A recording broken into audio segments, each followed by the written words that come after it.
Welcome to Americana Quill, ready to writer. Please like and subscribe and tell our friends to like subscribe. Today I'm here with none other than the rap connoisseur himself, Dwayne Wilson.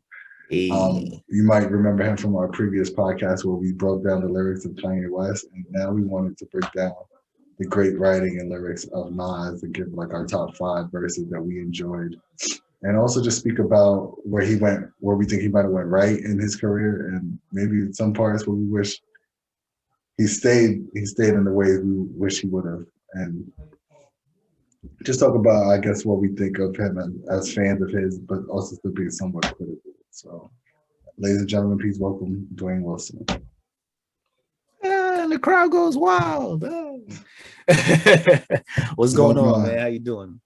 Everything's good, bro. Just taking it day by day. How you doing? I'm good. Yo, your intros, the last two intros you've done make me feel like I'm on a radio station, and like I got like 7 Grammys or something. I'm like, oh, Oh okay. man, I appreciate that. I'm No, still I getting used to appreciate that. this. I'm like, yo, this guy's talking about me like I got the Pulitzer Prize like Kung Fu Kenny or something. I'm like, oh, Nah, okay. man. You just Take think you're a well known. You should be a well known individual for the things you're about. So I just try to make sure people understand some at least a little piece of what you are and what you're about. That's all. I appreciate you for that. And likewise, same thing. Thank you. But yeah, no, I'm So doing good, man. I'm doing good. Life is good, living, um, eating right, making music right, back to making music more consistently again, loading up. Obviously we got the podcast, Pro No Argue podcast. Go check it out. Yeah, what man. days does it come out? Thursdays? Say it again. What days does it come out? Oh, most consistently Thursday. So we've had some inconsistencies in that because one of our main members who was originally on the podcast, he came back to it. So he's been back on the last few. So because of So that, it's four of you guys now again? You guys are yes, back to yes. four? Yeah, He moved to Ohio at one point, right? Or something like that. yeah, well, he's still in Ohio. He just comes on the Zoom. Okay, yeah, using technology now to break it up. Right, That's right. dope. And in the coming weeks, we will be getting back together again. Because we've been on Zoom for months just to be safe with COVID and stuff. But we're gonna come back in the next few weeks, and we're still gonna have them on in some way. Yeah. So it's exciting, but it also kind of changed things from what we were doing as far as the time and day we meet. So as of now, Thursdays is usually the day. We might have to change that because of the day we meet now. So we'll figure it out. But as of now, Thursdays. Um, yeah, Thursdays. We'll save that for now. That's good. So let's just break down how did you get introduced to Nas?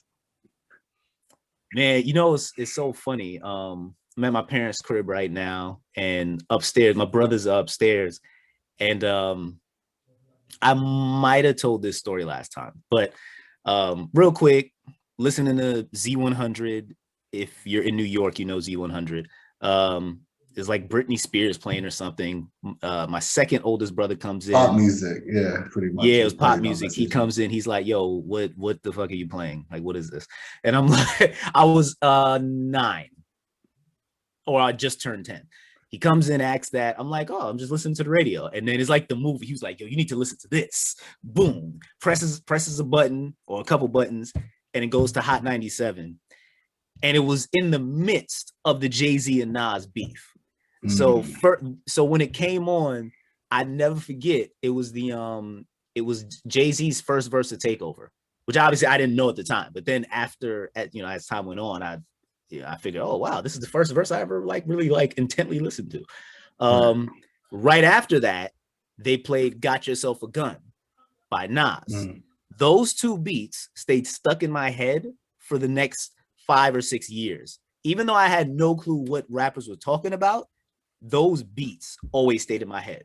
right. Um, and when I finally found the "Got Yourself a Gun" beat, that was how I started to really fall in love with Nas's music. And for those who don't know, that is on Stillmatic. "Got Yourself a Gun," track 3. I want to, yeah, track 3.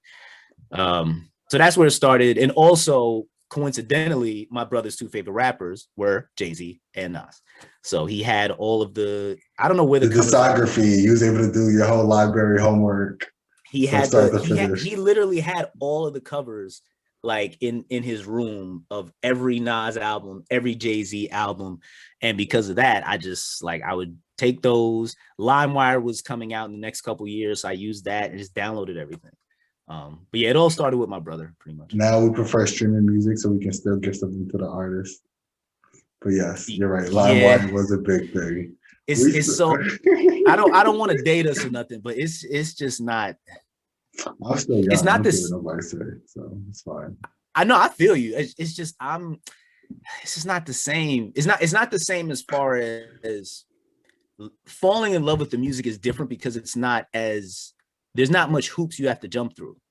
Well, we're not kids, right? And when you're a child, you're like searching for something new and something out of your box, or what you think might be slightly out of your box, or something you could relate to. And it's just that discovery of music is like, we just don't have time for it no more as adults, right? It's like you're focused on your passion and what you want to accomplish. So it's definitely a different dynamic of like being a teenager, walking to the store to get a CD and just looking at your phone and just say, okay, let me give this a try. It's definitely a different. Sometimes you have to take a risk with your $12 and get the CD and hope it was good because it wasn't guaranteed. But see, that's the thing though. Even though we're older, that's not something exclusive to us because the kids do the same thing. They don't have to go to the store and find nothing. They go right on their phone. Like, no, you know but like there was a point where we did buy albums if we wanted to support the artists, right? No, right. I'm saying we did, right. I'm looking at it though and saying, when I said it wasn't the same, what I meant was the way people don't, a lot of people, not everybody, because there's still people. Most people don't fall in love with music like how we did at our age. So when you talk to somebody who's, let's say they're 14 now, their investment into music is not the same investment as we had. And that's just based off the conversation. Because when I ask them about their favorite artists, it has to do with TikTok. It has to do with whatever song is popping, whatever song they could do to dance to, whatever song somebody's doing, like redoing a reel to. Yeah, this is more of a vibe culture. We would use music. Yeah. Our music was to help us survive and get through things. Their music, right, bro? Like we listen to this to survive. Like what you mean TikTok? I don't give out no TikTok. I like Lil Baby because Lil Baby's fire to me. I don't care about what song he got that's on TikTok. I don't care. Right. But that's me. And plus, that's the part where being grown comes in because my music taste is not determined by what's on social media, where I think it's different for a lot of the kids. Yeah. Right. No, I agree. Absolutely. But that you didn't have to fit in. Like I'm saying you didn't have to fit in back then all the time with music. Like kids would like still try to like listen to rock and roll here and there, or like rock, rap, like Gym Class Heroes. Like there was always little alternatives here and there. You know what I'm saying? Where I don't know if like it's all accessible on the phone, but it's like it's not like word of mouth anymore. At least not that I know of. I think it's word of mouth, but it's not the same type of word of mouth. It's word of mouth through social media. That's funny thing is that's where I find a lot of my new music because there's so much now. And that's the other thing. There was always a lot of rappers, but there was underground and then it was mainstream. And that was really it. There wasn't a lot of like in between. Now there's so many different lanes. I forgot her name, but if I could find it at some point, I'll shout her out on it. Sure. Somebody on Twitter who's like, she's like a music enthusiast. I'm pretty sure she's not even our age, but she knows music all the way back to the 60s and 70s and all of that, right? And she was talking about I don't know if you saw the Mount Rushmore of the 2010s that's been floating around. I haven't. Yeah, it's just like Drake, Kendrick Cole. And then it's like a face that's missing. And then people are like, yo, who's the fourth person? So then everybody's like giving their fourth person. And she was saying, I hope that this conversation makes people realize the greatness that we got in the 2010s. And what it made me think was that the 2010s was where hip hop finally got solidified lanes. Because before that, there were lanes, but it seemed like one lane was the one that everybody had to follow at a time. Oh no, strictly the street gangster lane and then conscious. Those were your two lanes, nothing else. Right. But then one was always more popular than the other one was. So if you if it's let's say 2009, that's when like the conscious wave was like more popping. If you still listening to gangster rap, it's like, yo, what are you doing? Like, why are you still listening to that? Like, nobody listens to that no more. Now you could listen to Griselda, but also listen to J. Cole, but then also listen to like some underground dudes. And I can't even name any, right? I'm blanking out right now, but I have a whole bunch of album covers of underground rappers that are super dope right now. And no matter who you listen to, people like respect your opinion. Like, oh, you listen to, okay, I don't really listen to them like that, but you know, that's dope. So that's where your head be. And then that's how a lot of people start combos now. Back in the day, it was more like, nigga, you still listen to 50? It's 2009. Like, what you talking about? I ain't listening to no 50 Cent. Like, they look at you like yeah, it was very judgmental back then for sure. Yeah, bro. Like, so I like the way that I like where we are now. But anyway, I digress. Yeah, so I guess let's get back a little bit into Nas. So I learned about Nas from my older cousins, so they kind of put me on to like the whole like Wu-Tang and Mobb Deep. Mobb Deep and like Nas were like artists that they made sure that I like really paid attention to. Yeah. And only built for Cuban Links, they made sure that I listened to that. That's my introduction for hip hop. So man, those were like really? Pretty much. They're like, yeah, if you really want to know like what good lyricism is and good raps, they were like, listen to this album kind of thing. And that's Nas one of the top like 5 always, albums. Yeah, Nas was always like up there, not just for Illmatic, but just for like everything he did like at that point in time. Wait, quick question. Is that one of your verses? Because that's one of my verses. One? The one on Cuban Links. No, I don't. Oh, okay, good. So I was like, it. damn it, that was one of my. That was like, I just realized, like, damn, he might have that one. No. Because I started listening to Nas even when they felt like his light was dimming. I still thought he was writing well. I just think the whole thought of like, is his beats good or not, came to play at times, but it was never his penmanship. He's a true storyteller because if you read a lot of his lyrics, they're not a lot of punchlines. They're just making you go back into moments of like a time where you either know what he's talking about or you can understand it because he puts you in the scenery of the area. So those are the things I appreciate from Nas. That's why I'll always give him a chance to listen to. So yeah, I feel the same, by the way. Like I was that whole like, oh, the beat, and we could talk a little bit more about that later, but the whole, oh, the beats are whack. I'm like, man, that I think was just people listening to other people and everybody just started copying, which is one of the downsides of nowadays. One person says something and then everybody else just runs with it. And if you are actually in front of that person and speaking to them, they can't explain it to you. They would just say the same thing that they've heard or read on Twitter. I agree, but I also feel like there was moments when Nas came off a little uninspired though too. If you listen to, or just put things out that maybe should have never came out, right? But he's like, of course, right. He's an artist, so he doesn't mind, I guess, putting those things out. But like, if he wanted to go for like the perfect legacy play, like there's probably 1 or 2 albums he should have just not even thought about releasing, just because they didn't feel like they were complete. So question, because I've actually heard something similar to that before. And he's my favorite artist still. It don't matter, no matter what he does. But it's like these are moments as a fan where you kind of wish he just didn't feel like he had to do it or wanted to do it. So question, what 2 albums would you say what 2 albums would you say apply to what you just said? One with Kanye West is one, the Nas Dare album. You know how you know that's true? I completely forgot about that one. You just said that. Damn. Okay, that's one. We agree on that one. That one, and I would say Lost Tapes too. Although it had 2 or 3 good songs, it just felt like it wasn't all compiled the best way possible. Oh, the one that came out after the Kanye one. Okay. Lost Tapes 2. Okay. I wasn't even thinking about that one either. Well, because they look like compilations almost, but like that's why I feel like he should have just never put them out if they weren't like cohesive. Some of the songs are amazing on Lost Tapes 2, but like I think Lost Tapes 1 was such a classic. It's hard to like try to even duplicate that with some of those other songs he had. Well, I think the problem is that Lost Tapes, because now I'm remembering, Lost Tapes 2 was a collection of things recorded from like 08 to like, because I remember the one on there, The World, that Kanye produced. That I've had that for like 11, 12 years in my iTunes. So like that song was super old. So like you said, like if I first heard it on Lost Tapes 2, I probably would have liked it a lot more. But the fact that I've had it already, it's like, oh, this is I know this one already. But yeah, Yeah. I agree. I think it was I mean, I think it was solid, but I mean, when you Lost Tapes 1, now you want to see, this is the thing about Nas. Now you making me want to go back to instead of picking some of the verses I got, go to Blaze of 50. Because now I'm thinking about that. The second you say Lost Tapes 1, that's the first thing that comes to my mind. Blaze of 50, sit back in the 12 so Bentley. Divorce with me. No, You can make Bobby divorce with me. people forget how skilled he is though, right? It's like he just won his first Grammy too, so like it's like perfect timing that we even discussing Nas. That is true. That is true. Yeah, he did. I wish he would have won it for something different, but No, King's Disease is a great album though.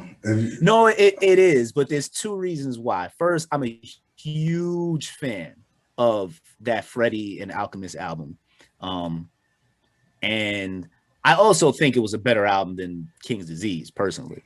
The other thing though is that when somebody wins a Grammy, 95% of the time they win a Grammy for an album that is either their most successful or it is their best work or whatever, right? King's Disease is nowhere near Nas's best work at all. Nah, And it might be in his top 5. You think so? Yeah. Damn. It might be number 5. That. It might be number 5. Well, okay. You got to give his whole career, not just the first 3 that everyone loves before they say Nas fell off, because that's a misconception too. Yeah. By the way, I don't subscribe to. So here's I don't know if we were gonna get into this, but like the albums in a row, right? We have to. You want to do that now or? What are your top 5 albums from him that you could think of? Maybe that it changes, but like today, what is your top 5 Nas albums? It's been pretty consistent. So the first thing is that my personal. So you want me to do my personal? Your personals. Okay. Because most of your personals will be because of skills that's involved anyway. So. Okay. So and the funny thing is, now that you said like it's at 5, that I could kind of see what you're saying. Now that I think about it, but all right, let me try to go 5 to 1. Let me try to go 5 to 1 because the top 3 are always it's not the same top 3 that everybody else says. 2 of them are, but I would say 5. He might have won me over with that. I never thought about it. Don't think about what you had to go back to listen to. Think even about what you had to listen to when you were like somewhat of age, like 12 and up. He still might have 3 or 4 albums from then, but people don't see it that way. All right, so I'll go here. I'm gonna go here. Number 5, I'm gonna go Hip Hop Is Dead at number 5. Mm-hmm. And that's because, and the funny thing is, it's not even the entire album. There's some joints on there that just they stick in my, like I randomly think of them. And that's I'm one of the like 1% of people that loves Black Republican with him and Jay, because most people don't like that song. They body that song. I don't care what. Listen, I feel the same way, but I don't know what people were expecting with it exactly. But I thought that song to me sounded like what I would expect them to have done. Like it sounded, right. That's what I felt like. But whatever. And then the Kanye joint, Still Dreaming. That one, they both went nuts on that. And those were my 2 favorite rappers at one point in time. So I mean. Right. You know that so just those 2, that's all I need for that album. But the album in general was a really good album. Mm. So Hip Hop Is Dead at number 5. Number 4, I'm gonna go Lost Tapes, because I listen to Lost Tapes religiously even to this day. Like I could run it all the way through. Mm-hmm. So Lost Tapes, I'll go number 4. Number 3. I'm gonna go Illmatic. Personally, I think if I'm thinking objectively, I think Illmatic is one of the top 5 albums. Period. And I'm not just talking about hip hop. No, it might be in music. It might be number 1 in music overall, but I wasn't alive to experience it the way everyone else has. So it's like me going back to relive it. It's different for me. It's different. I think for me, when I first heard it, it didn't. I didn't get it at first. I only started getting it once I started going to the city, like on my own. Then that's when I kind of felt I felt More listening to attached it. to the music. Yeah. I felt it, and I felt like what, like I've literally been on a subway listening to it, and it feels like, okay, I kind of get this, but you have to be in a certain area. Like you can't be at Times Square in 2000 whatever, 2000 anything, and get it. But let's say, you know, I might have been in a little Bronx over here, seeing a little friend over there in Brooklyn, Right. and you know, there's The certain parts you vibe. go, and it's like, oh The nah, this is music. what he was talking about. Yeah, the music hits a little different. Yeah. Yeah. So I say Illmatic was 3 because I mean it's just amazing piece of work. Number 2, I'll go It Was Written, which I think that's his best album. I still That's say one of that's my favorites from him too. yeah, I think it's his, like Illmatic, I think is a great album musically overall. It Was Written, I think where he took the songs, that's one of the very few times you can hear a rapper doing things that's not necessarily about them and being able to make stories and make it sound like it's them. Like I could believe that Nas was doing all that he was saying on there, even though he's clearly said, I'm not this big drug dealer guy. Right. But he painted the picture so well on it. So that, and I don't think there's not one skip on it, just like with Illmatic, and it's more songs. So I actually give him more credit for that one. And then number 1 is Godson. That's always been my favorite. I got Godson up there too. Yeah, it's always been my favorite Nas album. Yeah. That was one of the albums that was my brother's old room is right over there. That was one of the albums that was on the floor when he moved that I got to pick up. And I had my own copy too. I had my own copy, but his copy was the one where I learned about Nas. So when he left to here, I was like, the copy. But yeah, Godson is that was basically around the time when I started really falling in love with hip hop. It was Godson and Get Rich or Die Trying. That was all like in the same couple months. See, that was like 02, 03 era. Yeah. Yeah, it was like the end of 02, right? That's when Get By was out by Talib. So that was the time that Diplomatic Immunity just came out. So that was a time. Jesus. Anyway, sticking on Nas. Yeah, Godson, always number 1. Always been. So I have 6, but so Illmatic. Wait, no, wait. How you gonna say you have 6? You didn't let me do 6. You know what? I'm gonna say Illmatic's automatically in the rafters. Like that's not even for debate. I'm gonna put that. Okay, I like that.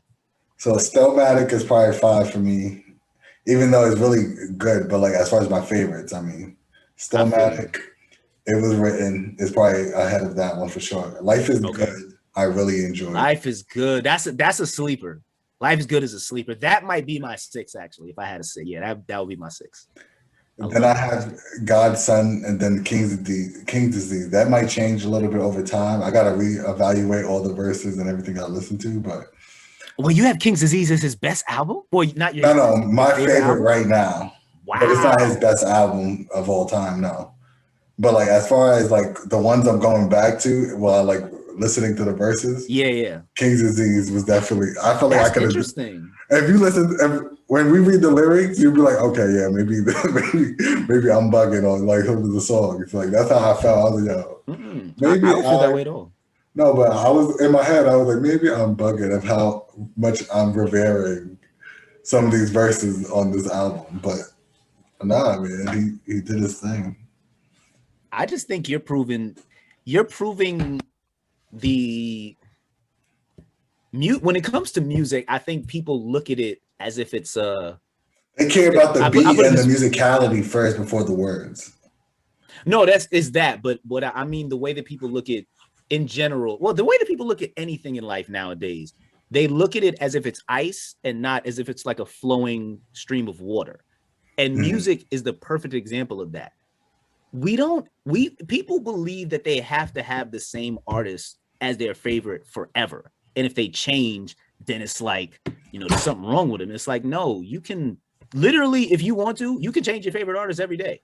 There's nothing wrong with that because the next day it may hit you different. Like you may realize, damn, this means more to my life than this did back in the day.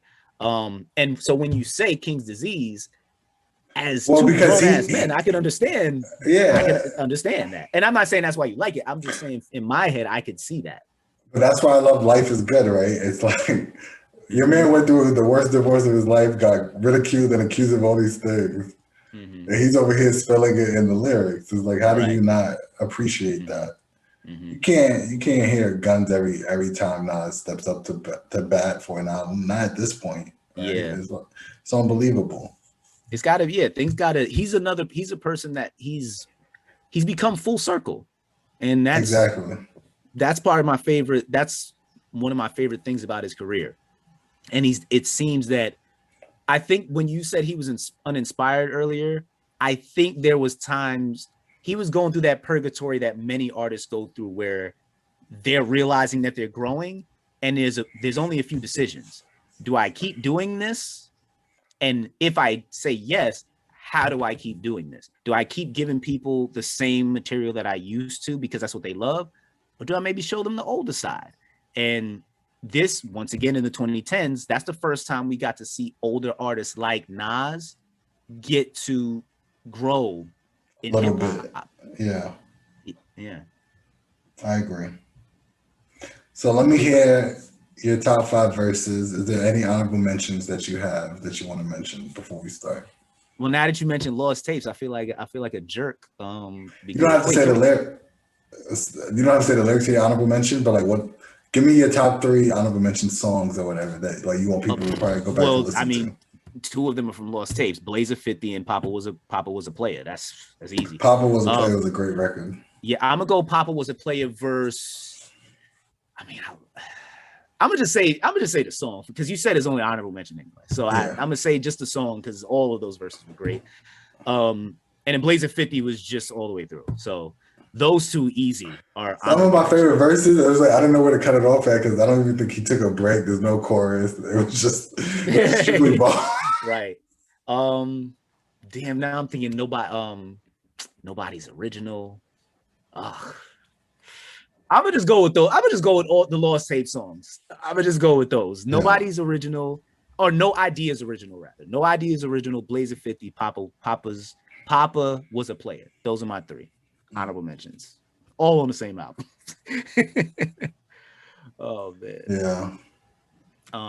It's a lot of honorable mentions. There's too many to think of right now. Yeah, it's kind of tough, because although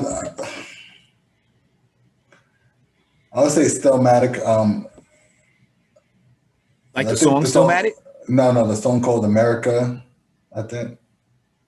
America. Oh, what? No, something. My Country? My Country, yeah. My Country. Sorry. Yeah. Which is a great record.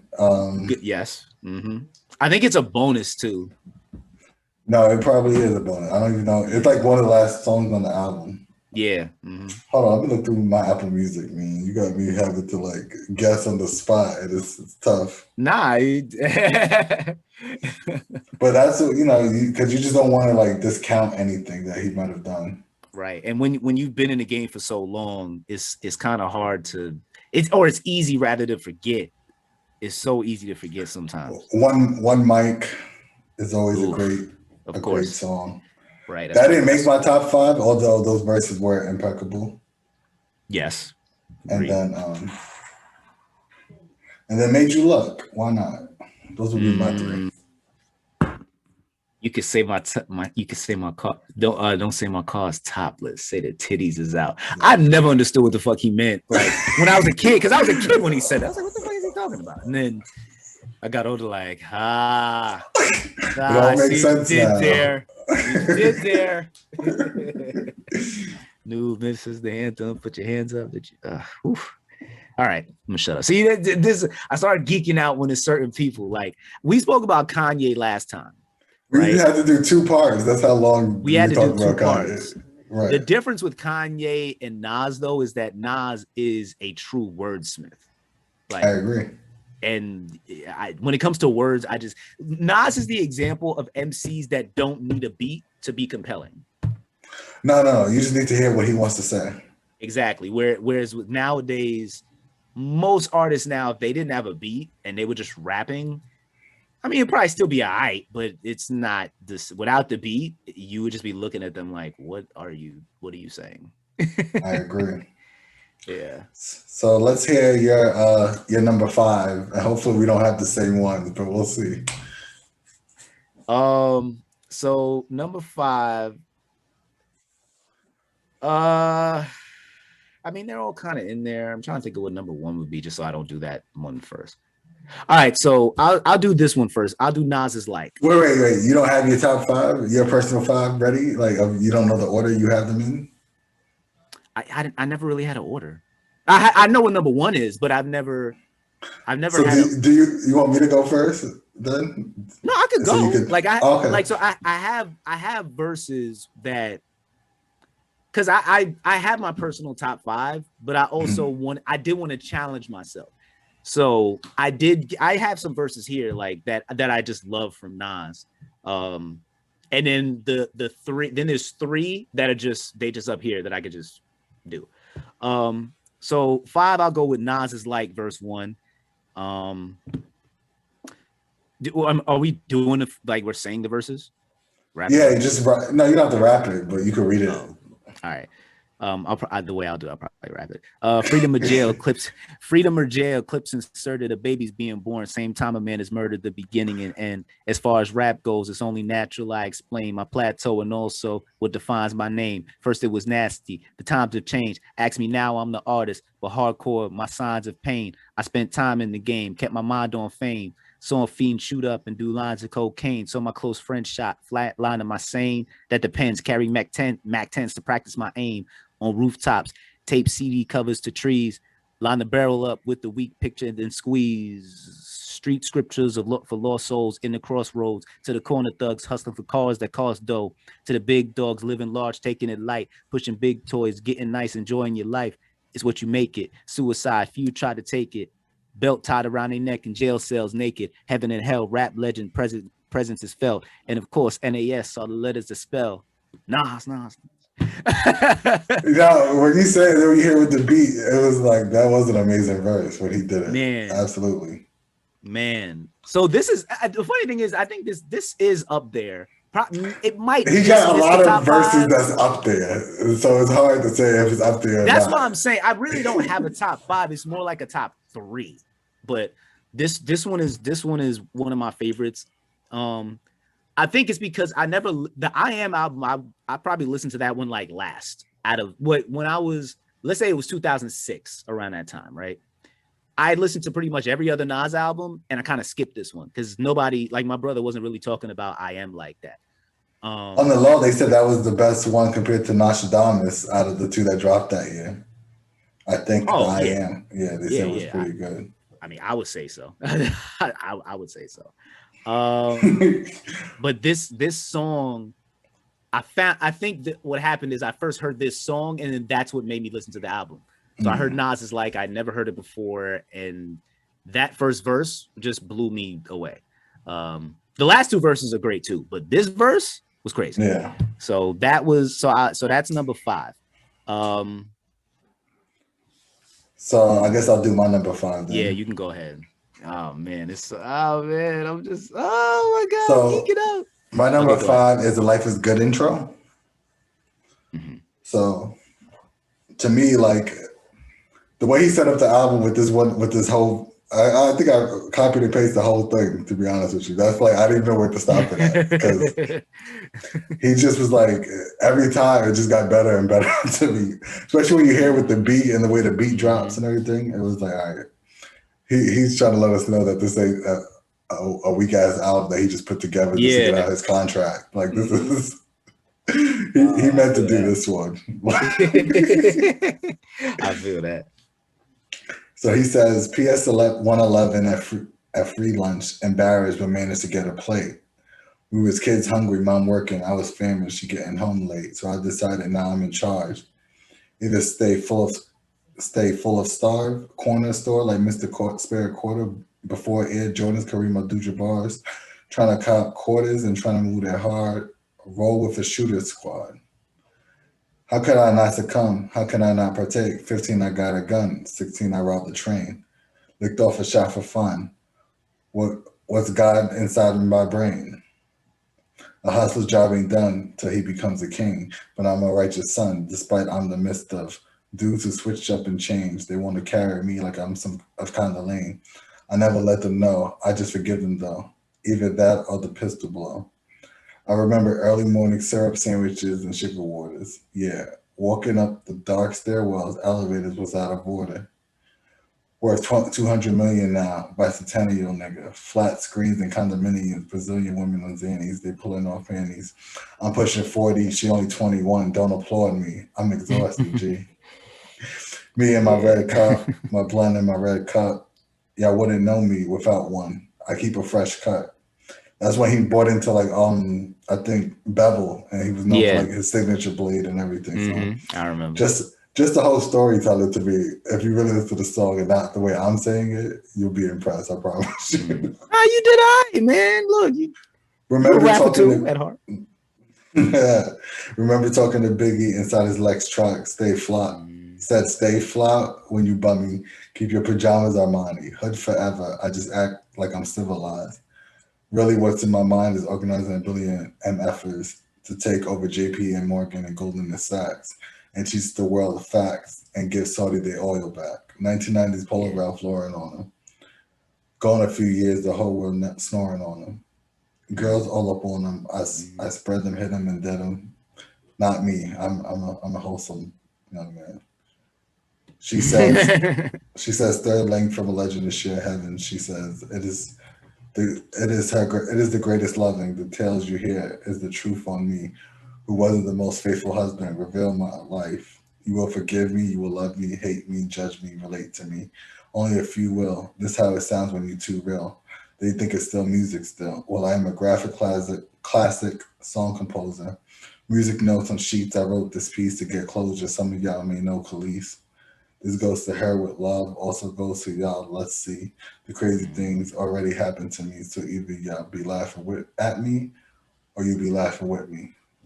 So I just think that whole verse basically set up that whole album of like some of the things he was going to talk about, and just that being that vulnerable on track one is not the easiest, I don't think. And for him to do that and like take you full circle of like his life, of like his childhood, right? Starting off with the sandwiches and sugar waters, the 15 I got a gun, 16 I robbed the train. Like he's putting you chronologically kind of where he was before he dropped his first album, I think at 19, right? So it's like all this is happening during those 3 or 4 years of like before he makes it to his superstardom. So right.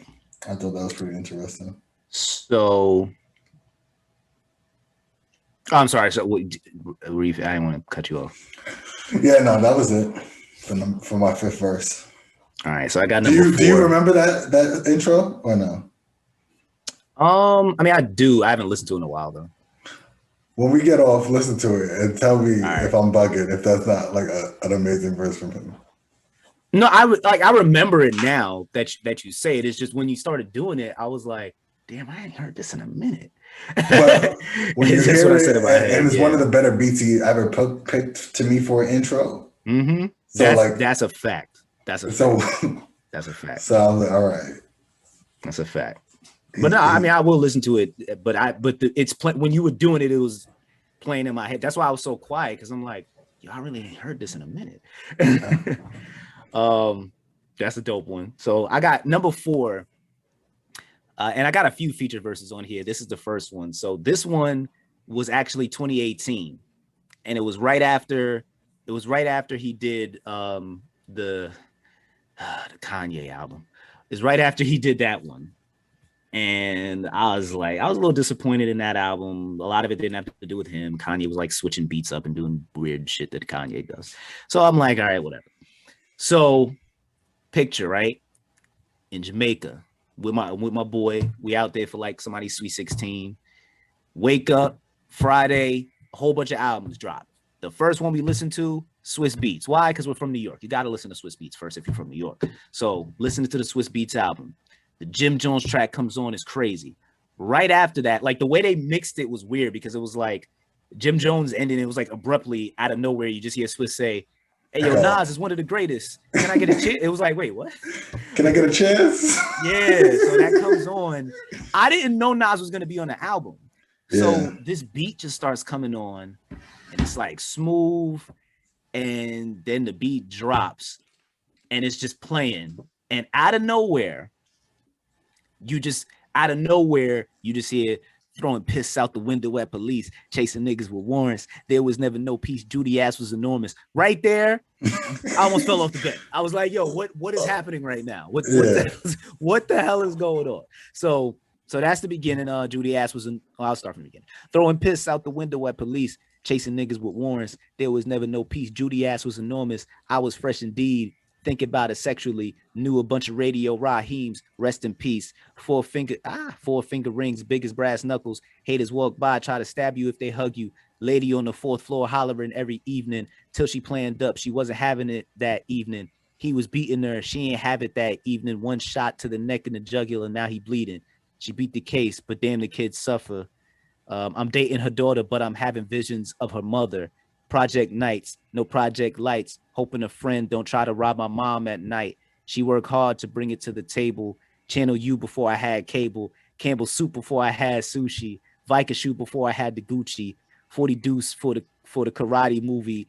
Out of sync, mouth moving movie. That right there was a lot. Like we're just, you know what's amazing about Nas? He rhymes without sometimes even hitting like the points of where you think the bars are supposed to rhyme at. Like he'll find a different that part right there. She worked hard to bring it to the table. Shannon, you before because he switched up the flow, and then he switched up the flow 3 bars later. I was like, yo, what is happening? And I'm just looking at Gary. I'm like, yo, man, this is the Nas I be trying to tell you about, dog. You don't know, nigga. This is that dude. So then movie. Sent to the store for Lucy. Came a long way. Now the same one salute me. Haters say it must be nice. I say it must be hate. I don't like that line. That shit's straight fake. Yeah, I'm talking the 80s, not the 90s stuff. Time was real in Jamaica, Queens, Ronnie Bumps, Queensbridge Kings, and all that. Rowdy white boys with baseball bats. Italian Greeks on Dip Mars. Steinway Street, all the slick cars. And then it goes to the chorus. I know some fake niggas living a lie. I got some real niggas ready to die. Oh my God. So that verse, I don't think people understand how amazing that first verse is. We had an argument on the podcast about the best verse of 2018. We all agreed it was Jay-Z or it was Nas. And I'm saying it was Nas. And G5 on our podcast, you know, my brother, he's like arguing with me about his, you know, it's Jay-Z. Now Jay-Z's verse on What's Free was amazing. It was. And I love Jay-Z. Jay-Z did not touch 5 subjects in one rhyme with all the wordplay that Nas had, switching up different flows while doing that, and then telling a random story in the middle. Like it was just too much. Like Nas literally just floated on this. And that part about the mother, the 4th floor and the mother, and the way that picture that comes in your head, it tells a story that unfortunately a decent amount of us know. You know, a woman being beaten, and unlike a lot of stories, she actually took the power in her own hands and killed the dude. But people don't think about it, because you might applaud somebody who does that because, you know, you want them to get out of that hell. But I don't think people realize the mental struggle that puts on someone. You killed the person that you love, and that is also the father to your child. And now the child is going to have to deal with the fact that her mother killed her father. Like that. No, it's a lot. It was a lot. So it was just like it was a lot. I could talk about that verse forever, so I'm just gonna stop. No. That whole song. I'm glad you reminded me about that song, because I almost forgot how great that song is. Yeah, I try to keep it on most of his albums, but like I'm glad you're doing like some of his features. Now that I think about it, he had a great verse on Nas' album Done on Khaled's. Like that whole song, he killed that too. I teetered with picking that one too. I teetered with it because I love that verse as well. That was a great verse. Yeah, especially with the way the beat drops and he gets into like a whole different flow. Yeah, but I did something that I don't think no one was able to do until Game basically spelled the formula, and that's rewind. That's my number 4. Ooh. So it's a little That's one graphic, of them so I'm gonna ones. stop it short, but I'm Okay. gonna Oh yeah. just do some of the first few, Yeah. By the way, stanzas. really quick, because I know I've like cursed a few times on here. It's fine. Don't worry All about right. it. Most of you don't I'm gonna care keep about it your pulled 9 to back, 5. but Yeah. all right, cool. So number 4, rewind. Listen up, gangsters and honeys, with your hair done. Pull up a chair, hun, and put it in the air, son. Yes, Dog, whatever they call you, dog, you call you listen. God. Just listen. I spit a story backwards. It starts like the ending. The bullet goes back in the gun. The bullet hole closes his chest of an end. Now he back to square one, screaming, shoot, don't please. I put my fifth back on my hip. It's like a VCR rewinding a hit. He put his hands back on his B. My caravan doors open up. I jump back in the van and close the shut, going reverse, slowly prepared. My end jungle utters out something crazy like, go he there, which people don't understand. That's really like, there he go. Oh my God. Sitting in the This back of verse. the chair, we hit in the road. The smoke goes back in the blunt gets bigger in growth. Jungle unrolls it, puts his weed back in the jar. The blunt turns back into a cigar. We listen to Stevie. It sounded like heavy metal fans spinning records backwards of AC/DC.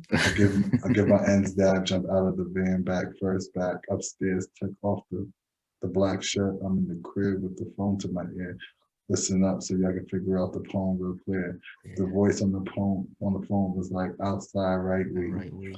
So with my mouth wide holding my heat. Bullets, I had plenty to squeeze, plenty for you.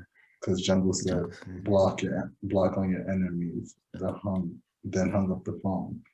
Then the phone rang. I'm laid in the bed thinking about this pretty young thing who left. She came back. Her clothes just fell to the rug. She fell to my bed and gave me a hug. I told her, no hell. And then it just goes into a little bit of graphic. The voice recording. But he spent the whole storytelling backwards. Yes. Which I don't think it's ever been done before. I don't think it's the easiest thing to do because if it was able to be done, your favorite rappers would have done it. Would have done it. Yeah. And that's why Nas is one of the greatest, and that's that. It had been done before that. I can't remember the rapper's name, but it was some underground dude. I found this out because you ever heard of Dead End Hip Hop? It's a YouTube channel. Guess what? No one cares because it wasn't Nas and he wasn't. No, I was just saying. Next. I was just damn. Did you ever disgrace the young goat? Nah, never. I was just saying as a fact, it had been done before that, and somebody had mentioned, they had mentioned that. Okay. Yeah. Was it as good as this? I mean, I didn't listen to it. I don't know. Oh, okay. I'm not That's sure. what I'm saying. Exactly. I'm not sure. We're not sure. Yeah, that rewind verse is crazy though. It took 2 minutes to do the whole song. I was like, oh my God.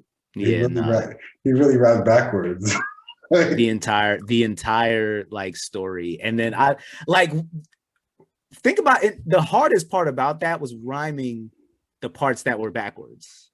Right. That to me anyway, that was the hardest part because rhyming that while also trying to make sense was just like right. And then having your mind decipher the story, it's like so that it's just a mind-blowing thing when you're listening to it as like a casual listener or even as a fan. So. Oh my God. So that's a really good verse. Not that I forgot about it, but I didn't think about it for this specific instance. No. But once you mention them is when you're like, oh, that is a good one. Yo, that's a crazy one.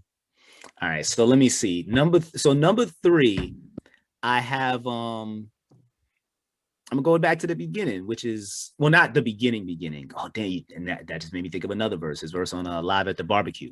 That was his first verse ever, really anybody knows. But I'm not doing that one. Street's Disciple. Yeah, we don't punch Jesus. The brains feel like a rifle. Ooh, I gotta remember it in my head. But I'm gonna go to The World Is Yours, which that one is a popular one, but that's the second verse that I ever memorized from Nas. The first is gonna be the next one, but and it's the original version. I'm one of the people that usually most people like remixes better than the original. I'm like, no, I like the original versions of these. Right. So the original version of The World Is Yours. I sip the Don P, watching Don D till I'm charged, and writing in my book of rhymes all the words past the margin. To hold the mic, I'm throbbing, mechanical movement, understandable, smooth shit that murderers move with. The thief's theme, play me at night, they won't act right. The fiend of hip hop has got me stuck like a crack pipe. Divine activation, react like I'm facing time like Pappy Mason with pens I'm embracing. Wipe the sweat off my dome, spit the phlegm on the streets. Suede Timbs on my feet, make the cipher complete. Whether cruising in the 6 cab or Montero Jeep, I can't call it. The beats make me falling asleep. I keep falling, but never falling 6 feet deep. I'm out for presidents to represent me. Say what? I'm out for presidents to represent me. Say what? I'm out for dead presidents to represent me. He killed that. And that one, he used some of those parts of those verses in different eras too. Like that's one thing. Like he literally was through like 3 decades. It was kind of crazy. The other thing is that I think what pulled me to that verse was it sounded so different than what people had told me Nas was like. Because remember, we're at the time where like when I found out about like hip hop, when I was really starting to research it, Jay and Nas was still like, it was the end of the beef, but they was kind of still beefing. They were still going through it. They were telling their stories of them, like why the beef happened. Like Godson's album is damn near all about why they were beefing, and so was Blueprint 2 on the low. Yeah, pretty much. Just because, especially when Jay-Z was like, just because he's wearing kufi don't mean that he's not. Oh my god, that Blueprint 2 verse is like that verse is OD. That's the first time I ever seen Jay-Z emotional and like really talking about something. Just because you don't understand him, it don't mean that he nice. Just means you don't understand all the BS that he writes. Is he Uchiwa? Yeah, he went kind of crazy. he went crazy. But then Nas responded on Last Real N-Word Alive. And that's my number 3 verse. And I wanted to do the whole song, but I couldn't. Yeah. So, but after you, what's your number 3? I'm pretty much. It's just the world is. Most people, if they were to ask me, "Hey, I want to get into hip hop and I want to go through all the eras, give me some songs." The World Is Yours. When we get to 90s, The World Is Yours is the song I'm giving. That would be either that or Juicy. But I would probably go with The World Is Yours because everybody in their life has more thought-provoking. So. Yeah, like Juicy is, people play it at their weddings and all types of, and you've heard it somewhere, like even down the street. The World Is Yours is a song that it kind of represents the hybrid of the end of the Native Tongues era, I guess you could say, because Pete Rock made the beat. For those who don't know, Native Tongues, that's Tribe Called Quest and Busta Rhymes and De La Soul. Like they had a little collective. So the beat gives me Native Tongues-ish kind of when I hear it. And then his raps kind of tells me 93 to like 96 when it comes to rap. Because after Nas did that, everybody else was pretty much trying to do what he was doing. He started an era like that, slow down and really talk your fly stuff. Nas started that era from like 93, 94 to like 96. Exactly. And then it blossomed to like other things for sure. Right. So that song is just we were trying to, like, I know we were trying to do verses that weren't popular, but that one I had to put in my top 5. So that's fine. The World Is Yours, Nas. You can listen to the remix version too. That's the one where Jay-Z sampled For Dead Presidents. You can listen to that one too. That one is it's pretty much the same verse. Gets publishing off of, so people need to understand that. Wait, what'd you say? Nas gets publishing stuff off of Jay-Z's catalog because of that song. I think a lot of people think even though there's a story that people say that story, which is not true. Yeah, but the person that they said that paid it was like, no, like Nas really gets paid off that record. Yeah. MC Search. So I guess I'll do my number 3 then. Yeah, go. Yeah, which is Last Real and Alive, and basically it's him. Well, I only did one verse. I could have really done the whole song because it's all talking about like his beef with Jay-Z, and it's very interesting of like how he breaks it all up. So And this is off the album Godson, which is like in both our top 5. Yes. So rap became a version of Malcolm and Martin. Rest in peace, Will. Queensbridge live on. There's some ghetto secret I can't rhyme in this song. There's some missing pieces that I had to leave out. I had lost trust with Steve Stout at some point till I got to know him. We old friends. But what's loyal? Puff soaked Interscope offices with champagne bottles on Steve, and Steve thought the drum was on me because previously it would have been. And he's talking about when Puffy basically came up there and smashed some champagne bottles over Steve Stout's head. Yeah. By the way, according to Steve, got really close. According to Steve Stout, it wasn't. He didn't get hit with a bottle, but bottles were definitely in there, and they definitely got smashed. That's what he said, but I don't know. It's okay, I guess. I'm just saying. I'm just trying to be fair. That's what he said. No. Whatever. Something happened in his office that he could not control. Right, but yeah. I mean, he's not the only one that had to go through it. J. Cole had to go through it. A few people. Yeah, people don't know, man. Puff Daddy, Brother Love was a whole gangster back in the day. They don't call him the hitman for no reason, okay? Shoot, but play with Puff if you want to. Right.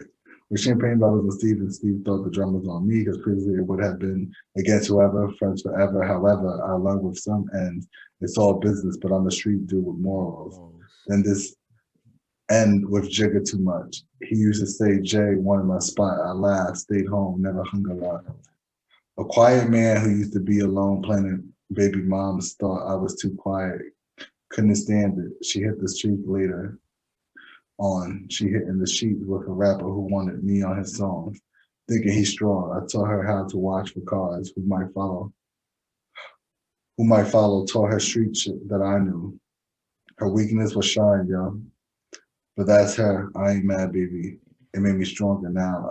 I get paid my paper longer. Elmatic, I was a boss. It was written. I flossed. One of the most creative LPs to ever hit story. In the firm, I learned I am not strong. QB's finest, Uchi Wally. Face more problems. I gave it all up so I can chill at home with mama. She was getting old and sick, so I stayed behind her. We had the best times.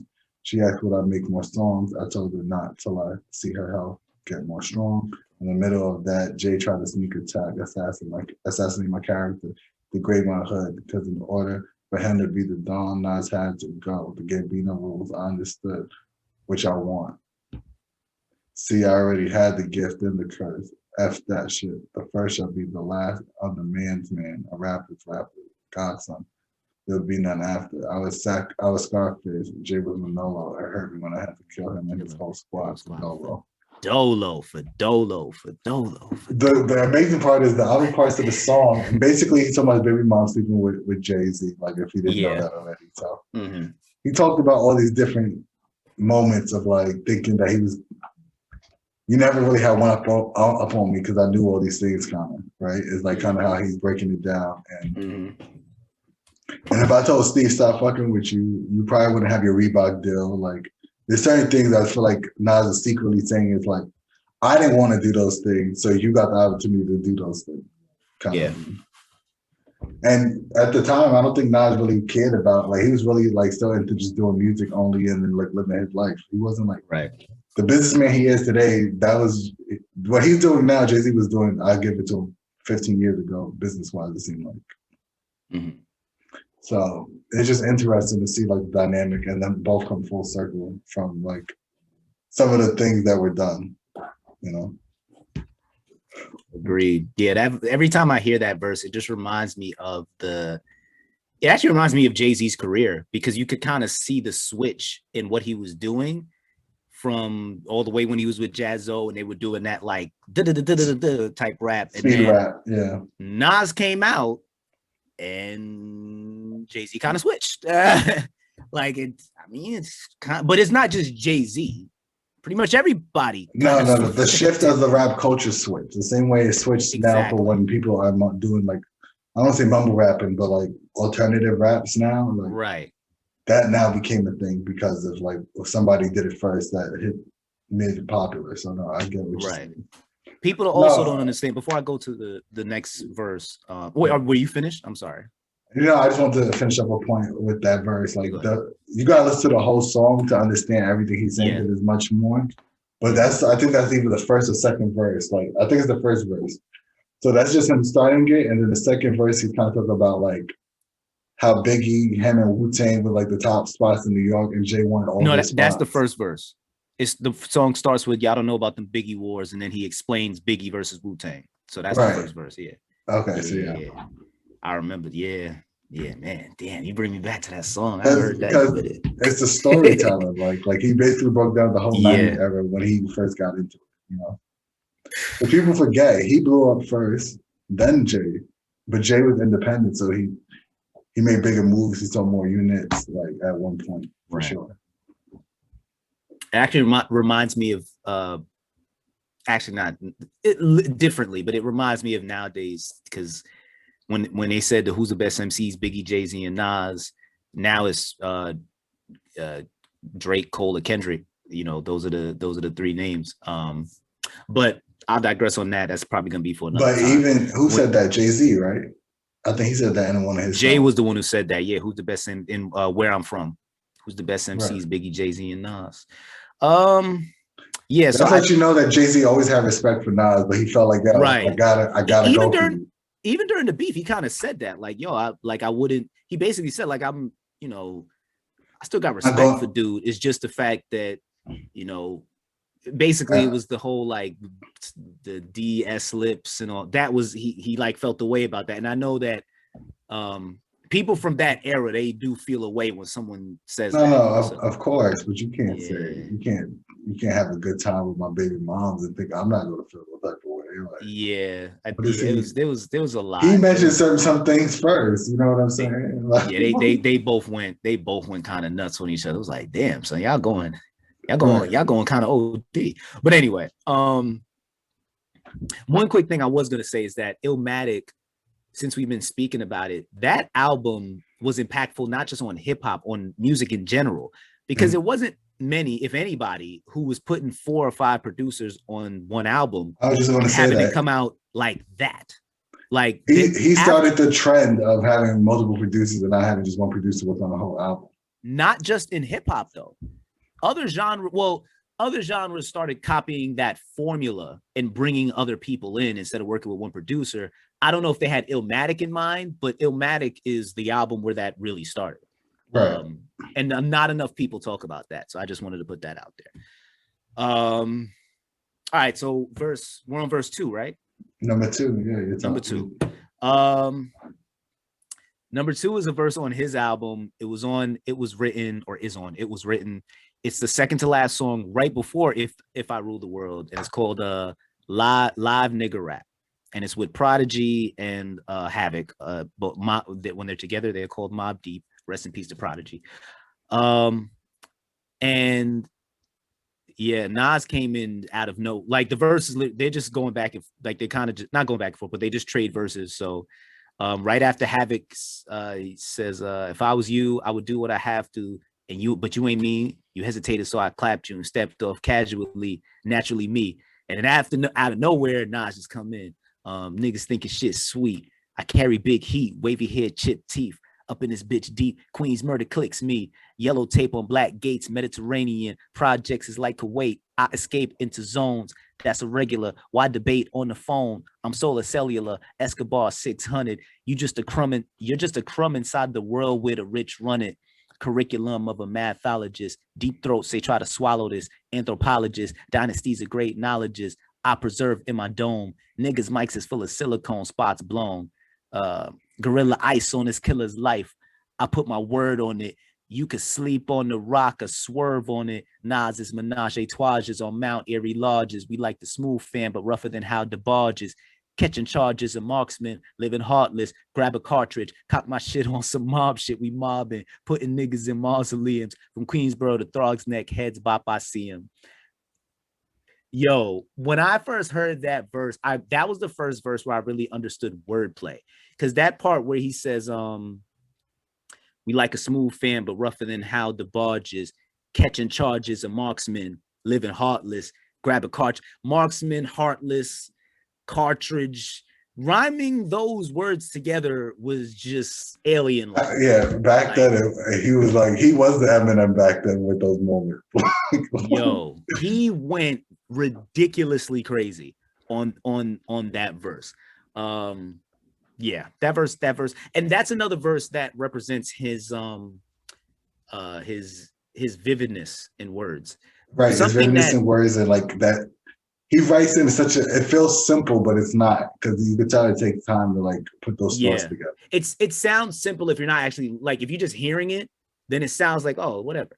But if you actually go into the words, he's saying a lot. Somebody who does this, I mean, he ain't Nas level. We ain't gonna go there. But I am a fan of him. Rick Ross knows how to paint pictures very well in a similar way, where when you listening at first, you're just like, it's like whatever. But when one of his songs almost made it with Nas on my top 5. I think Accidental Murderers. Accidental Murder. Oh yeah, that's one of them ones. Yeah, that whole song is, oh man. Ross and Nas, in my opinion, they need to do a joint album together. I want Ross A&R a project for Nas. They were saying, because he always picks good beats for Nas to want to do his thing. They were saying they were gonna do it, but I think after that is when the Kanye thing happened. So, but not only that, at least he worked with Hit Boy and kind of got it off the right way. That's true. You know? Yeah. That is, yo, man, now you got me thinking. I might put that album maybe 7th. I don't think I'm putting it ahead of Life is Good. Damn, maybe it might be better. Anyway, listen to them both, and you'll figure it out. Oh man, Life is Good. Both of those are in my top 5 of my favorites, because, like, you know, I was done with the rest of them now. But so you did your number 2, right? Yes. So this comes off of actually King's Disease, The Cure, and it's like the second half of the verse, where he says, "Roll the credits, roll the credits. Cuban link, QB chain belonging to moment. So boomerang, you salute my 27 summons. Rolls Royce brigade, just because it go with the moment. Pac sold the chain, got his medallion. I won't insinuate imitation because I copied his stomach. King's honor, king, straight from my pops to my sonship. Steak, tartar, bloody, mercury levels from raw fish.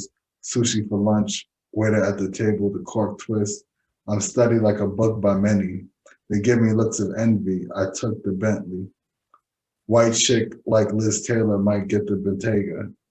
On my Rick James behavior. Life is school for the soul, and I'm in life 7 already. Life simple but heavy and incomprehensible shit. Everything from sexy to deadly. I done been through that shit. Still going deeper that I grew a new inch on mine. We looked at Robin as a way of resolving our problems when mom cooked food, but some of my ends were starving. And whatever they was down to do, I was with them regardless. Turns out I was hungry and hitting the hardest. Decisions were sharp and my predictions was on it.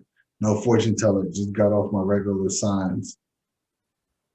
Ends often tell you they moves without a word, just reading their mind. Wasn't needing no 9. Corner executive, born in ghetto hell, where metal yell, especially over necklaces. Life lessons is karma. Whatever you dish out, come back as a blessing or to haunt you. That's generational curses. They said they want the old Nas back. Play the clue tapes for old verses. Messing my homies' lives up, saying Nas will rise them up like they wasn't live enough. Many lives are touched. Can I get a witness? So that pretty much, the whole song is amazing, but the way he came into flow, like how he feels like his rap career belongs in the modern museum of art, I think it's what the MoMA stands for. So just that whole breakdown of like his chain belongs in the MoMA, like he's just saying like how great his career was in these moments, and just like how far he's come. So I thought it was a pretty good verse. I got to do my yearly joint for the MoMA. I want to get a yearly pass to go to the museum. But anyway, sorry. Have you ever done that before? Yeah, I have one to the Whitney Museum of Art. It's how many times do you go? Which I think I go mad times a year. Like I've like the Whitney, for example, I think it's like 25 a ticket. I recoup that like 1,000% because I go maybe 30 times a year. Like I maybe even more than that, to be honest. You just go to walk around, or you go to like look at new exhibits? Like I don't know. I would always. I never invested in. So I go kind of like I look at art, like I look at the museum now, kind of like how I look at music. You know, another thing that's missing today, by the way. Most albums, if you like an album, you can't just listen to it the first time and understand everything that's going on. You got to listen, you got to live with it and listen to it. I've been doing that a lot with J. Cole's The Off Season. Like, Same. you know, I've been listening to it over and over, trying to get certain things. So with art, it's the same thing. Like, and probably for me personally, it would be. It might help with my writing, to be honest. That's why I'm like curious to hear you say that. Oh, Maybe I would say do it. I'd say do it. For any creative, looking at art is one of the ways that to challenge your way of thinking. Because when you go and look at it, some are just kind of like you see what's going on and then you can read the little description. Then there's others that it's like, I have no clue what this is, but look at it. And instead of saying, I don't know what this is, just think about what it makes you think and feel. Like it's, so I would say do it. I would say do it. And it doesn't really matter which museum you pick. I'd say just pick one because it's great music. We're in New York, so yeah, it's not hard to find a good museum. That's true. So your grand finale, your number one. Okay. Well, I kind of said it earlier, but and this is my favorite verse from Nas ever, and that is his verse on "Only Built for Cuban Links" from the song "Verbal Intercourse." Reason why it's number one is because it's a feature verse that might be, well, by far, and it's not even close. Verbal Intercourse is the best feature in hip hop history. There's no feature verse by anybody that is better than Verbal Intercourse. And I will argue anybody up and down and break every word down. If you want the smoke, holla at me at PrepVelect, THELECT. If you want to argue this feature verse, listen, I love Lil Baby. He's been killing this year. Drake is like the king of features. Cole was the king of features for a couple years. We know Kendrick kills features. Jay is the god. None of them have a feature verse as good as Verbal Intercourse. To this day, I'll argue anybody with it. Now, the actual verse. Through the lights, cameras in action, glamour glitters in gold. I unfold the scroll, plant seeds that stampede the globe when I'm deceased. By then the beast will rise like yeast to conquer peace, leaving savages to roam in the streets, live on the run. Police paying me to give him my gun. Trick my wisdom with the system that imprisoned my son. Smoke a gold leaf, I hold heat nonchalantly. I'm raunchy, but things I'm do is real. It never haunts me. Wow, funny style, niggas rolling a pal. Rooster heads profile on a bus to Rikers out, holding weed inside they P word, with their minds on the pretty things in life. Props is a true thug's wife. Is like a cycle. Niggas come home, summer go in, through a bullet, come back, do the same shit again. From the womb to the tomb, presume the unpredictable. Gun salute life rapidly. That's the ritual. So first, I'm actually about to look. I'm looking it up on Genius because I want to just look at a few lines.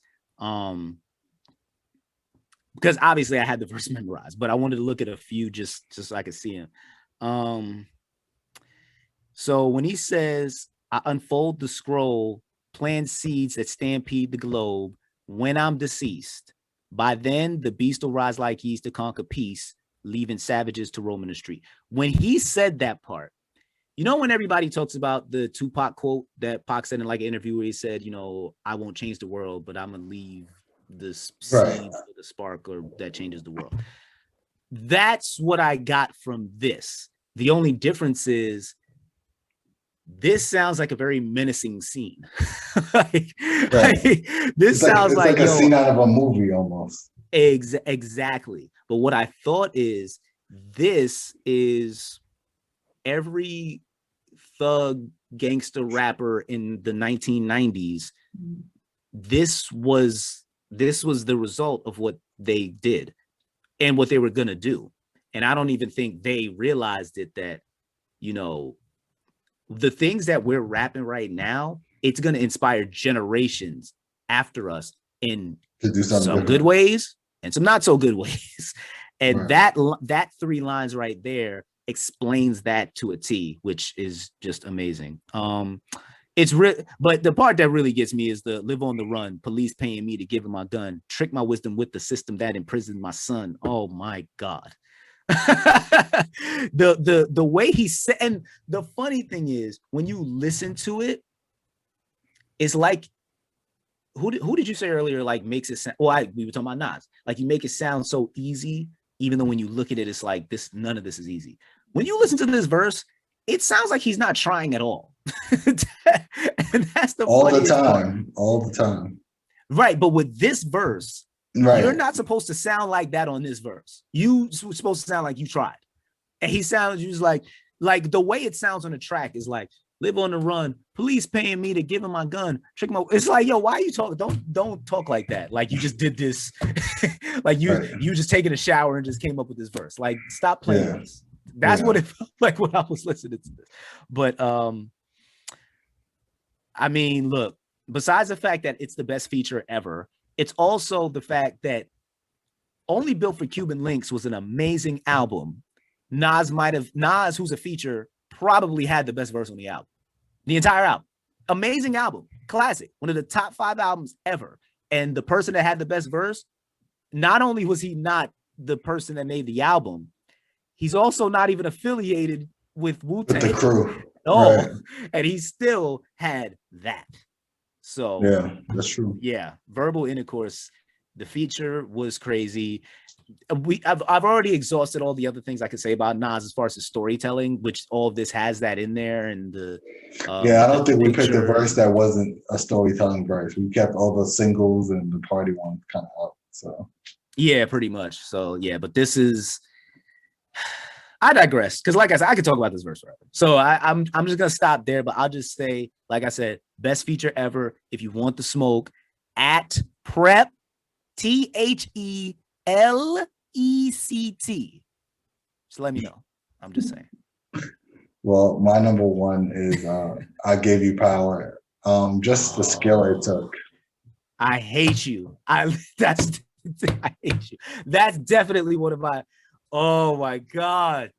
So first, so this is the first verse. I couldn't do the whole song, but I kept it to the first verse because it's a whole story. So like you can't do verse 2 without verse 1. So yeah, but oh man, go ahead.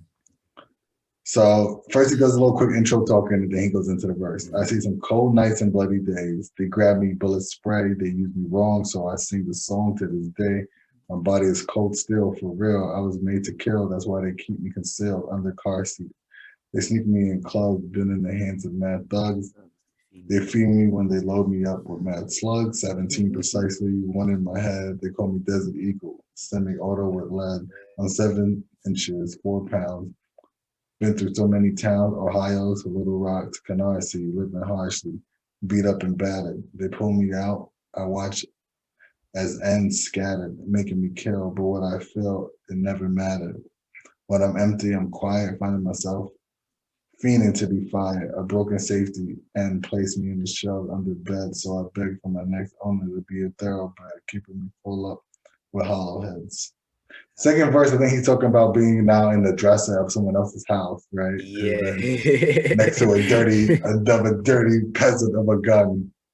Oh man, how you like me now? I go blow. It's that shit that move crowds, making every ghetto foul. I might have took your first child, scarred your life, crippled your style. I gave you power. I made you buck. Wow. That song actually, I Gave You Power and Dead Presidents are 2 examples of songs that the clueless older people and politicians that were trying to kill hip hop back then, when they were saying that this glorifies violence, those are 2 songs where if you hear anything glorious in this, then there's something wrong with you. Because like when he says, I might have took your first child, scarred, he's not bragging. He's like, this is what happened. Yeah, like just same thing with Dead Presidents 1. 2 was amazing too, but Dead Presidents 1, that second verse where he's talking about the alibis ain't matching up, bullshit catching up, the repoed your vehicle, like those are 2, and I mean Jay-Z and Nas in general are living representations of, yo, we got out the neighborhoods, we're probably 2 out of millions of people that went through our neighborhoods to get where we are. And that is an example of how fucked up it is effed up it is in the in those neighborhoods we come from. So No, absolutely. yeah, but I Gave You Power is, oh my God, man. Jesus. That's one of those, man. That's one of those. It is, but also what I truly enjoyed, just the storytelling, because since I write books, it's like just to hear stories on the beat, and not half stories or not stories to sound cool, but like a full thought out concept come to life. They're just always enjoyable for me. So like that's why I guess I always give Nas that extra level of respect for sure. Yeah. So I have a question for you. Yeah. Would you consider storytelling as a part of lyricism? It can be a component of it, but it doesn't have to be, right? I just think it's also breaking down similes, metaphors. Shit, Rick Ross is a top lyricist to me, even with Everyday and Hustling. Like, I think it's called homophones, right? When you use the same word every time for something different. I think so. I think it's so he used 20 different times. I'm in 22, room 12, 22. Like, you know, like it sounds simple because he did it in such a simple flow, but like, right. It took a thought process to get there with that. And so no, like I definitely think it's something. Okay. I'm asking that because I have a list of like what I consider when I think of lyricists, what I consider.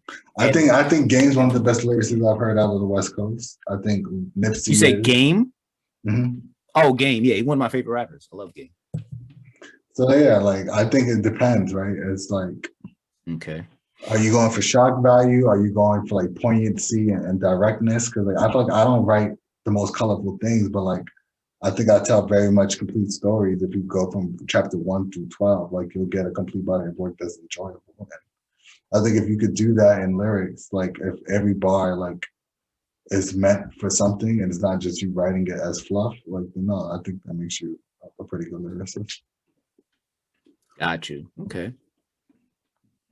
Yeah, I was just curious, but yeah.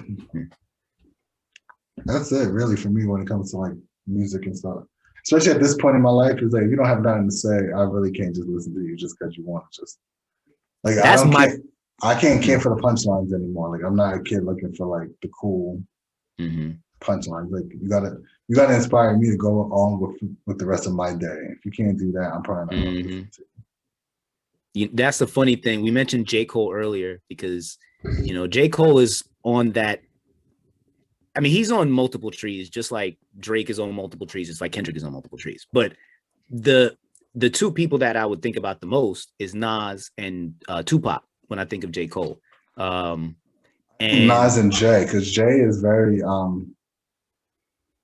he's very thought-provoking. If you really listen, it's just hidden more than everyone else. Yeah, I think J. Cole knows how to do the punchlines that like they're really trying to say something, but like also trying to keep you entertained at the same time. I feel that. I think that I do think of Jay when I think of Cole, but I think more as of late, more Nas than anything. But yeah. Oh, of course, right. But I think where I look at Nas and Pac is the last couple albums have been a lot less about punchlines and putting things together to make somebody say oh, and more about like relating to the audience, which I think that's part of why a lot of people didn't like some of his albums. But we'll get to J. Cole at another point in time. But yeah, I was just thinking like, because Cole still got a young demographic. A lot of him, like us that are in our 30s with Cole, loves all the music he's been doing, right? Those that are not you're not in your 30s yet, right? Are you about to be? I'm about to this year. Yeah. So like those that aren't, they still want to be fucking young and dumb. So like they're like, yo, Cole, what are you doing? You're our favorite when we were teenagers, and now you're like doing something that. And they're probably still in college, right? They probably didn't even graduate, all of them. So that's why you hear some of the blowback about like KOD, even though that was a fantastic album and different things like that. Right. That's what I think. And this is like the perfect middle ground, right? Because he still got like Pride is the Devil and different songs like that. That are the new one, to off us. season. but like he's still hitting people with like just straight up bars and lyrics at the same time too. So Right. And I know we're gonna do one about Cole. I cannot wait for that one. So because by that time I'll have like a full assessment of the off season. But yeah, that's one of the things about the off season where it's kind of like the opposite of what you said. Like where there's some people that never really have substance. Cole, it seems not for he me, found the balance, but he does sound balanced. Well, to us, he sounds balanced. Some people, they didn't want to hear, like there's plenty of people I saw that said I didn't want it. For the first time, J. Cole gave me what I wanted. I didn't want deep concepts. I didn't want to feel anything. I just wanted him to rap. And that's what all some people wanted. You know, but that's because how he kind of started though too. I can't blame them if that's how you remember him from the warm up. But even in the warm up, he has certain songs that let you know, like, no, this is probably what he's going to do really in his career. Like Simba, the song about the abortion and stuff that came out. Like he had like very deep songs. So like I don't know why people act like he never had those type of concepts before. It's like people just want to remember what they want to remember from Cole. It's weird. I think when it comes to Cole, he's somebody that he goes all the way in when it comes to an idea. And I think if you like, for example, 2014 Forest Hills Drive, you know what it reminds me of? It reminds me of The Blueprint. And I know for anybody who came to this just because they want to hear about Nas, I'm sorry, but we love hip hop. So it reminds me of The Blueprint because when I listen to The Blueprint, Jay wasn't hitting me over the head with mad punchlines and metaphors the entire album. He was kind of just talking to us. Like he was talking to us and just letting us know, like, yo, I'm at that point in my life where I'm about to take it to another level. And if you with me, cool. If not, then you just gonna stay here. And he did that on like the greatest soul beats from Kanye, Just Blaze, and Bink. So but it wasn't about the punchlines and metaphors in that album. And J. Cole's the same thing. 2014, there's really only apparently where I remember where he was intentionally doing the punchlines. Most of that album, it wasn't really punchlines. That was like real growth. Like that's a classic album without a doubt. Like, there's no way in my mind like I don't say for itself. Like think about how simple Love Yours is. It's a very simple song, but that's my favorite J. Cole song to this day. I can listen to Love Yours like 10 times in a row.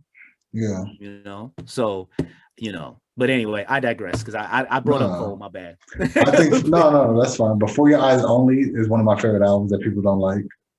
I love concepts. I don't mind concepts. If they're done well, I don't care. And that's how I feel. I think some people I don't know what people listen to when they're listening to certain albums because they just want the beats and just certain punchlines. They want to feel like, oh, my rapper is cooler than your rapper. And like that's not what I'm in it for. That's not what I listen.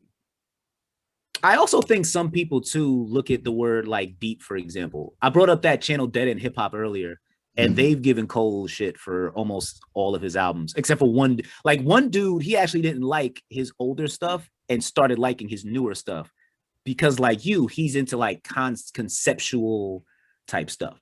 So everybody else, like they hated For Your Eyes Only. They hated KOD. A few of them didn't even like 2014 Forest Hills Drive. They're like super into underground. But my point in bringing that up is that they were talking about how people say J. Cole is this deep guy, and they just don't see the deepness in it. And in my head, I'm like, when you listen to a song like Love Yours and you hear that end part where he said, but that's the thing, they're not listening. If you're saying J. Cole isn't deep, then you're just not listening, and I don't have time to hear from you. That's really how I feel. The reason I like hearing from those people is because I want to know when you say something's deep, what exactly do you mean? Because to me, I feel like when someone says deep, well, what it actually means is something that makes that puts it's thought provoking. It's something that makes you think about one concept or multiple concepts of life. That's what I think. And when I hear Love Yours, if you hear a song like Love Yours and hear that end part, like they could always be a nigga with better shoes than the ones you rock. There's always been a bitch that's bad out there on the tours, but you ain't never gonna be happy till you love yours. If you think that concept is simple, and that doesn't make you think anything at all, then maybe you just found the key to relationships, because that's one of the biggest keys to relationships that most people don't get down. What you have is all right here. Look at this woman that's right in front of you. She literally has everything that you want. And then you count down all the things that she has, and then it makes you stop and think, well, why am I going out there running after these people? As simple as you might think that concept is, if it was that simple, why can nobody follow that concept? And that's where I look at what he's doing and saying. How old is this person? What person? The person that's critiquing J. Cole. They're older. That's the funny thing. They're older. They're like in their, well, the person I'm thinking of specifically, he's in his like mid 40s, I believe. Yeah. But what I look at is they're all into like underground hip hop, like super underground hip hop. And they seem to be of that class of people that when it comes to the mainstream, it's just automatically knows, right? Like, nah, I'm not doing not necessarily. It's more like when they hear, if you're not being uber creative, they look at it like it's not creative at all. And that's like, they all love Kendrick, but Kendrick is somebody who's he's very energetic. He's very eccentric with his music. Also, you don't really hear him that much. So it's kind of easy. If you don't like, for me in my head, if you don't like Kendrick, I have to understand why, because he literally gives everybody what you want at some point.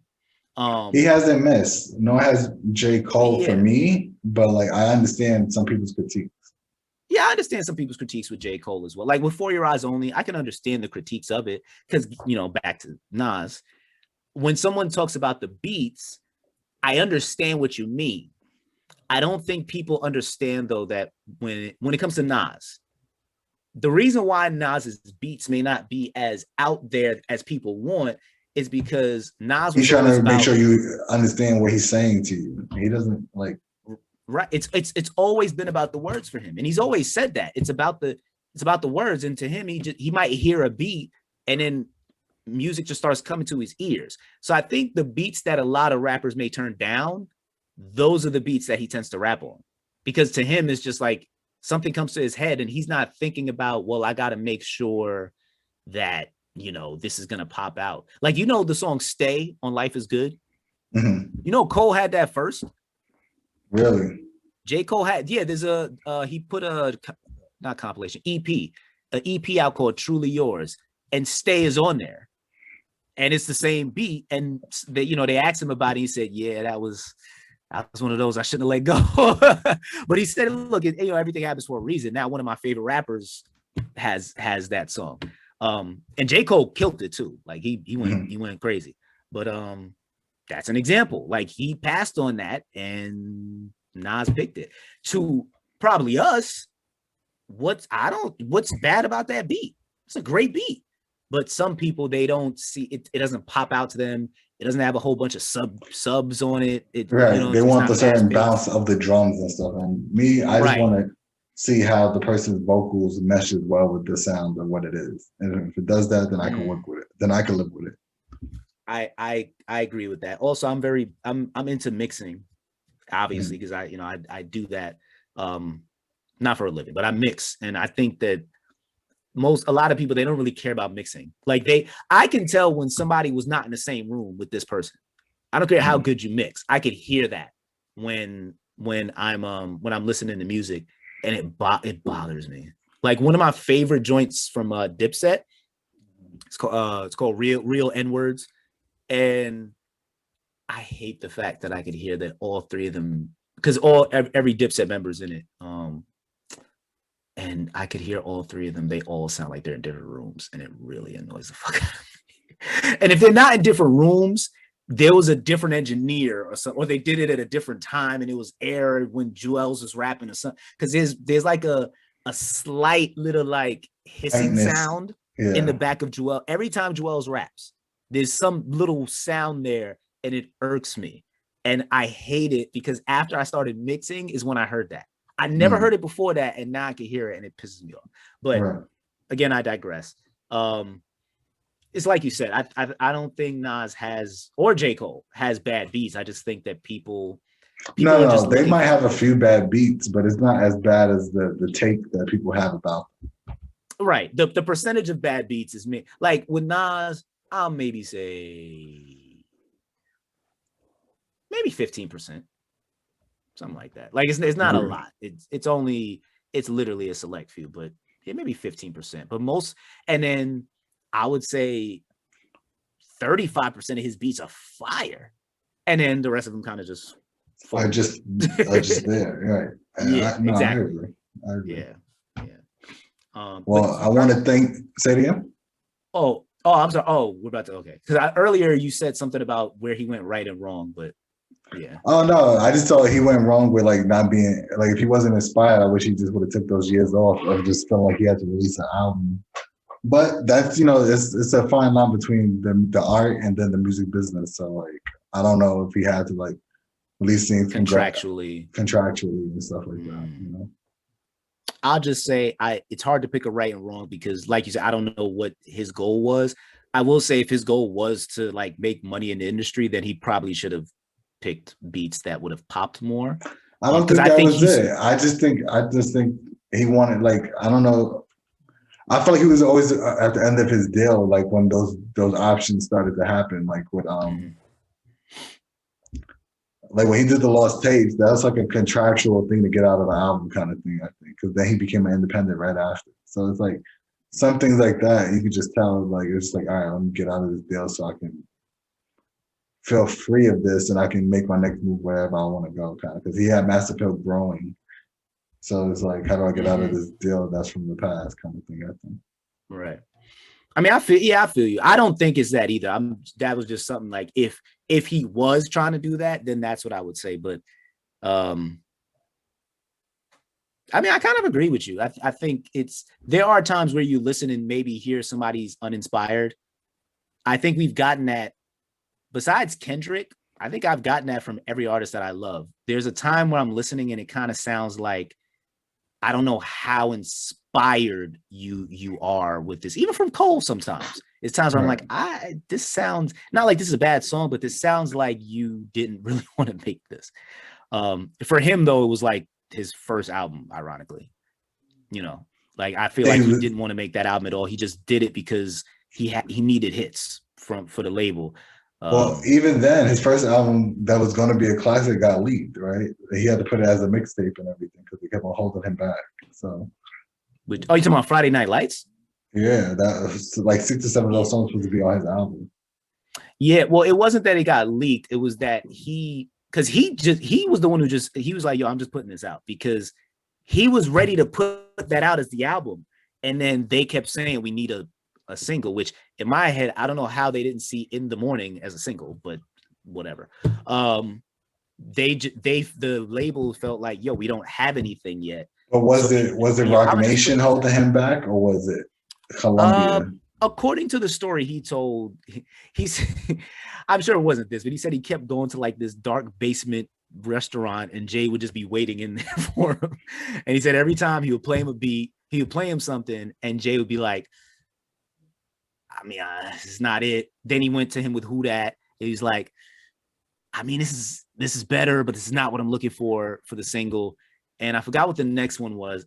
And then he was like, this is close, but this is not it. And then I think the last one was Workout. And then that was the one. Ironically, that's the one that all J. Cole fans hate. So people say that, but it went triple platinum. Like, do they really hate it? Like, some people like it. I think that's his core might not like it, but like that's what I mean.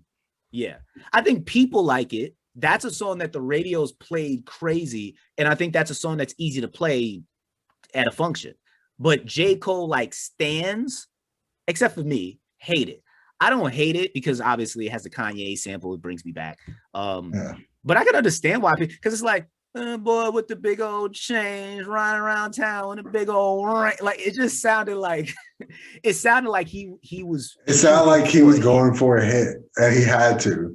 People don't understand. Right. He can't just do it for himself. Yeah, and that is why I was cool with it. But I can also understand people being like, nah, this is a no for me, though. Listen, Cole did not want to sell 5,000 copies for all of us to enjoy him. He had to do that. I feel you. I'm with you. But the difference is on Born Sinner, he wasn't trying. Power Trip, sounded like a hit, and you knew it the moment you heard it. It became a hit because we already knew what to expect from his first album. I feel like then it became like, okay, this is his sound. This is what we like from him. Right. And people don't understand. You got to get there. And but the funny thing is, he did it the opposite way. Most people, they make what they love and then they start going for hits. Cole went for the hits, and because he did that early, he was able to say, nah, dog, for Born Sinner, my first single is going to be Miss America. I don't care. And then Power Trip naturally came, Crooked Smile naturally came, you know, like, and that's how that worked. And the same thing happened for the rest of his albums. Everything was natural. You know, it sounded natural. It didn't sound like he was trying too hard. Right. And I think, although we need to get off of this because we need to save some J. Cole stuff for our next. Yeah. We talked about J. Cole too long. Love that. The thing about J. Cole, which is amazing, is more of he put in so much groundwork of just straight up regular good records that he should have been able to do a single without it being an issue. Like, he gave us like 3 mixtapes before he even got to like do a single. True. That's you know true. what I'm saying? Right. So true. But yeah. That's not here nor there. I just want to thank everyone for listening to me and Dwayne discuss Nas and some of his great lyrics. This has been Americana Quill, writer. Please like and subscribe, and tell a friend to like subscribe. Y'all take care. Thank you.